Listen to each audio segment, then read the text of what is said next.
Importantly, Russia's central bank gold hoard alone is likely some 75% larger than the US is.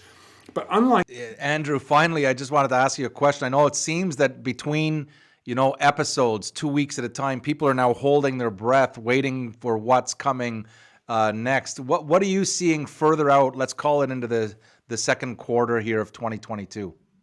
Yeah, a great question. Looking at the wider picture, Shane, based upon officially reported central bank physical gold inflows, alongside long-standing central bank banned gold outflows, which have been in place many, even they even banned scrap gold exports, if you remember, before the escalations. Russia, much like China, has been buying up all domestic gold production, accumulating large physical gold reserves ahead of these anticipated sanctions. Now, while there's a lot of good analysis that supports empirical evidence that China's true central bank holdings are multiples of what is officially reported, so it is with Russia. Most analysts aggregate the PBOC's physical accruals somewhere between a staggering 25 to 30,000 unencumbered physical tons. I'm not the only one. I'm somewhere in that middle. This does not include bullion that citizens have been encouraged to invest their savings supported by a Chinese put to protect these investments. So they weren't going to let the price, they weren't going to injure their citizens by letting the price drop too far anyway.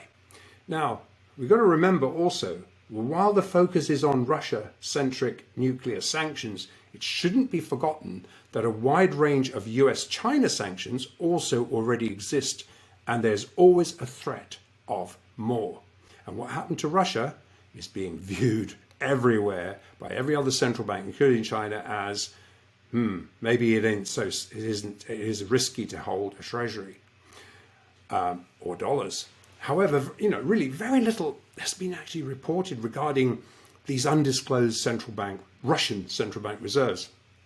Now, we previously contended, based upon close to 3 years of information gathered from very, very well connected liquidity providers who are actually exposed to the Russian gold markets, that unreported Russian central bank gold reserves, mostly sourced through Dubai, Africa, as well as their own production, are at best estimates also significantly higher than officially reported, probably at best estimate around 14,000 tons.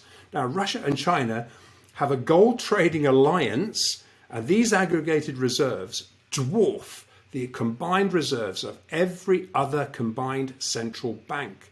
Now, more importantly, Russia's central bank gold hoard alone is likely some 75% larger than the US is. But unlike the US, and we have plenty of empirical evidence following the ability to repatriate 300 tons of German reserves, that we believe that they're rehypothecated to some degree. To what degree, we don't know. But likely this has been squandered, and there's been a huge squandering and rehypothecation of its 8,100 odd tons of gold reserves. Now look, Russia's built a war chest, very large unrehypothecated physical gold reserves. Not a single ounce of incoming physical gold needs to be sold here. The irony of the sanctions is that the ruble is in effect becoming the stable currency of choice. Not even accounting for the unknown but increasing at capacity oil for gold trade. We're talking 400 million a day in ruble denominated gas sales, $1 billion in oil trades.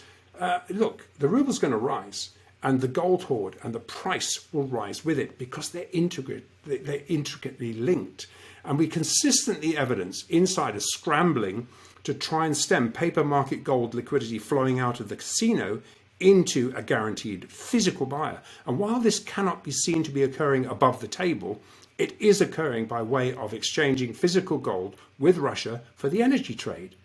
And let's provide a little context. I mean, according to the World Economic Forum, Europe alone consumed 108 billion of energy from Russia last year. That's according to the World Economic Forum, which at 5,000 rubles per gram of gold equates to a very close to in fact, it's over 2,000 tons of gold, even at 83, which is, the exchange rate's actually better than that. So really, this is a huge amount of gold to come out of the market to go to Russia. Now, given this also occurs at a discount to the US dollar euro price priced oil, this makes the gold for oil exchange even more attractive, further forcing the conversion of paper gold into physical on dips. And as we relayed from liquidity providers, that was 4 weeks ago, Russia is now openly employing the nuclear option of pegging the ruble to gold. This is massive.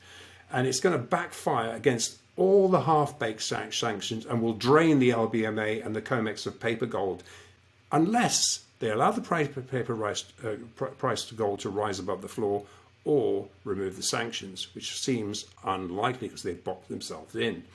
So finally, while swap dealers usually offset short bets with over-the-counter longs, and I'm referring to the COT reports here, so just those guys that look at that, the extreme tightness in the physical market and the rising of the gold floor coming very close to the options-related dip recently, it caught them out as GLD begins to be the only source of sovereign-sized demand available.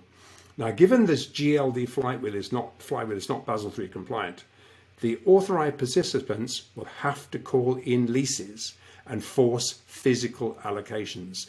This is an extremely bullish setup onto the wrong-footed specs for this quarter, Shane. Wow. Well, thank you so much, Andrew Maguire, talking gold. And remember, everyone, buy physical, understand the difference between what Andy affectionately calls the casino paper gold and silver markets and the actual physical gold and silver markets. They're not the same. Don't be fooled. And there you have it. That's all we have for you today.